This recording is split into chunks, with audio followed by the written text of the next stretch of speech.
Hai semua, selamat datang di channel Baca Saham. Pada video ini, kita akan bahas satu topik dengan judul 5 tips pensiun dini ala Raditya Dika. Untuk itu, simak video ini sampai habis ya, agar mendapat pemahaman yang utuh. Dengan melihat banyaknya orang yang mengalami kesulitan keuangan di masa krisis tahun 2020, saya berpikir untuk meluangkan waktu membuat topik seputar personal finance. Dengan tujuan agar subscriber dapat aman terlebih dahulu secara keuangan sebelum mulai membeli saham. Tentu saja, lebih penting bagi kita untuk mengetahui bagaimana caranya mengatur uang dibanding tahu caranya berinvestasi. Jangan sampai kita sudah gaya-gayaan membeli saham, padahal atur keuangan saja masih kewalahan. Nah, bagi Anda yang senang topik yang berbau personal finance, mungkin sudah pernah nonton video Raditya Dika yang membahas tentang pensiun dini, mengatur keuangan, tips atur duit, dan masih banyak lagi. To be honest, Raditya Dika merupakan satu YouTuber yang menurut saya sangat hebat dalam mengatur keuangannya. Oleh karena itu, pada video ini, saya ingin membahas beberapa poin penting yang saya tangkap dari materi personal finance yang sering disampaikan papa muda ini. Tanpa basa-basi lagi, mari kita simak pembahasannya. Poin pertama, punya revenue stream yang banyak. Raditya Dika merupakan satu makhluk yang awalnya sering dikenal sebagai penulis. Tidak berhenti di situ, Om Radit terus membuka revenue stream yang lain untuk meningkatkan sumber penghasilannya. Nah, pelajaran pertama yang saya amati dari Om ini, kita harus punya sumber pemasukan yang banyak. Kenapa? Kalau misalnya kamu hanya punya satu sumber pemasukan, katakanlah gaji, maka batas maksimal pendapatan per bulanmu sudah ditetapkan. Sebut saja kamu punya gaji 10 juta.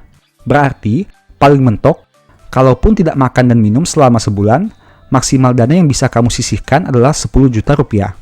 Hal itu berbeda jika kamu punya beberapa sumber penghasilan yang lain, di mana bersifat variabel yang berarti tidak punya batas atas. Misalnya, sama seperti tadi, kamu kerja kantoran dan punya gaji 10 juta per bulan. Sepulang kerja, kamu kembangkan bisnis online, sehingga bisa menghasilkan paling sedikit 3 juta per bulan. Di sini terlihat bahwa sumber penghasilanmu menjadi dua, yaitu gaji dan bisnis online. Nah, dengan semakin banyaknya sumber penghasilan, seharusnya jumlah yang bisa kamu investasikan juga semakin banyak, bukan? Dengan catatan apabila tidak boros ya. Pada poin pertama ini, Om Radit jadi bisa punya nominal investasi yang jauh lebih besar, sehingga target tabungan pensiunnya juga bisa tercapai semakin cepat. Poin kedua, tidak mau berhutang dan memberi hutang. Saya pribadi sangat setuju dengan poin kedua ini. Hutang merupakan satu topik yang bisa menjadi penghambat bagi tujuan keuangan kamu, baik dari sisi peminjam maupun yang dipinjamkan. Bagi yang memberi pinjaman, ada potensi uang yang kamu pinjamkan tidak kembali. Apalagi dengan kebiasaan beberapa orang yang malah menjadi marah saat orang menagih uang yang dipinjamnya. Hal itu membuat dana yang sebenarnya bisa kamu investasikan menjadi nganggur, karena tertahan di orang yang pura-pura lupa kalau dia sebenarnya punya hutang. Sedangkan, jika kamu yang meminjam, maka satu hal yang pasti, kamu harus membayar bunga pinjaman yang sebenarnya cukup besar. Apalagi, jika kamu berhutang pada fintech pinjaman online atau rentenir yang memberikan bunga pinjaman yang fantastis.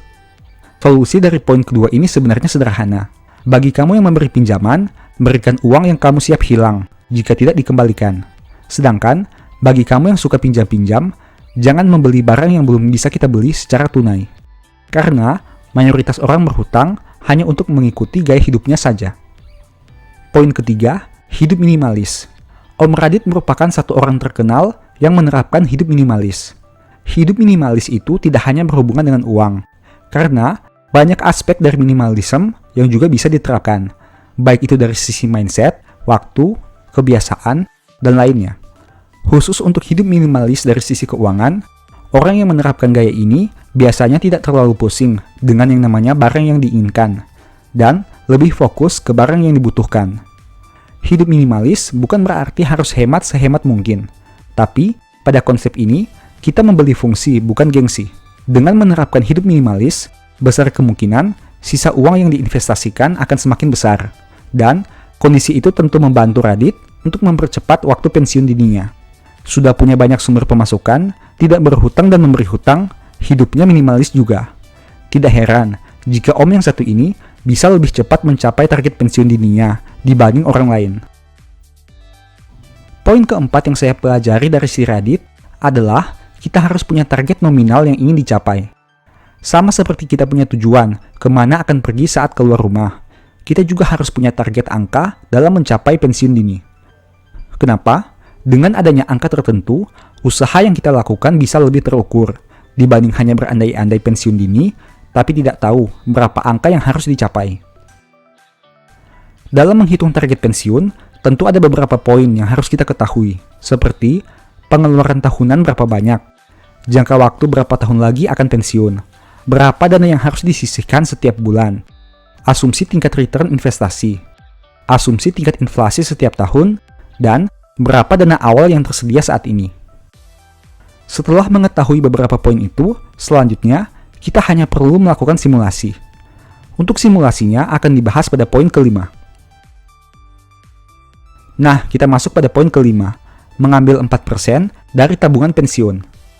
Pada poin ini, Reddit mengasumsikan mengambil 4% setahun dari tabungan pensiunnya yang digunakan untuk kebutuhan bulanan. Kenapa 4%?